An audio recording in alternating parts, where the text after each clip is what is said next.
Remarks of the President at the opening session of the President's Conference from the San Jose National Theater in San Jose, Costa Rica, March 18, 1963. Presidents of the Central American Republics, President of Panama, Your Excellencies, the First Ladies of the Central American Republics, members of the diplomatic service, the Archbishop, ladies and gentlemen, I think the extraordinary statements which we have heard this afternoon will serve to illuminate for the people of this hemisphere, and particularly for the people of the United States, the harsh and striking challenges we face in these republics and in the other republics of this hemisphere in attempting to improve the life of our people. The statements that have been made today, I think, serve as a call to action by all of us, North and South, to move ahead in these days before time passes us by. In 1825, a son of El Salvador and a citizen of Central America, Antonio Jose Cañas, the first minister accredited by the United Provinces of Central America to the United States, delivered an invitation to the Secretary of State, Henry Clay. He asked him to send representatives to the first Inter-American Congress at Panama, a meeting at which he said the struggling new nations of the hemisphere might consider upon and adopt the best plan for defending the states of the New World from foreign aggression, and raise them to that elevation of wealth and power which from their resources they may attain. Today, 130 years later, we are gathered in this theater in pursuit of those same goals: the preservation of our independence, the extension of freedom, and the elevation of the welfare of our citizens to a level as high as from our resources we can attain. And today I have come from the United States at the invitation of a Central America which, with Panama, is rapidly attaining a unity of purpose,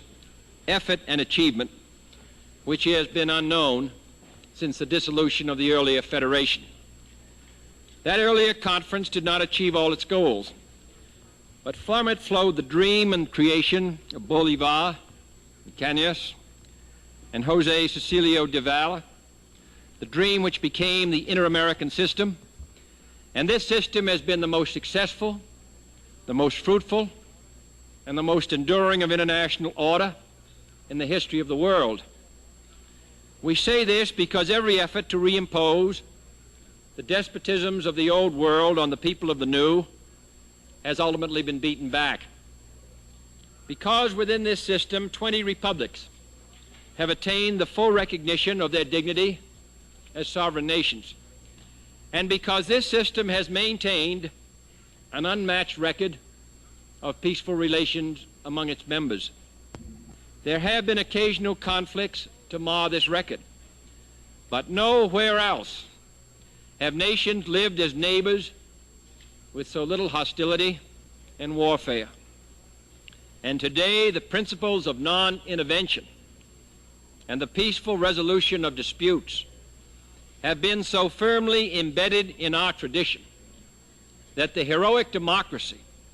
in which we meet today can pursue its national goals without an armed force to guard its frontiers.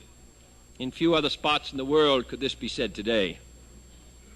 We have not attained this strength by merely trying to protect what was already won, to preserve the gains of the past, to maintain the status quo. If these were our system's goals, it would inevitably have crumbled as old orders always crumble. Instead, it has survived, prospered, and grown, despite wars and revolutions, despite changing ideologies and changing technologies, despite shifts in power and shifts in wealth, because it has been itself an instrument of change, profound revolutionary change, which has molded the history of this hemisphere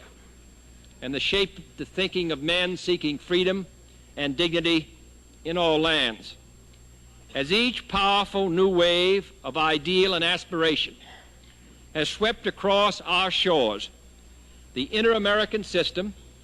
has been able to translate these ideas and aspirations into a working reality for our people. In this respect, it has been unique among efforts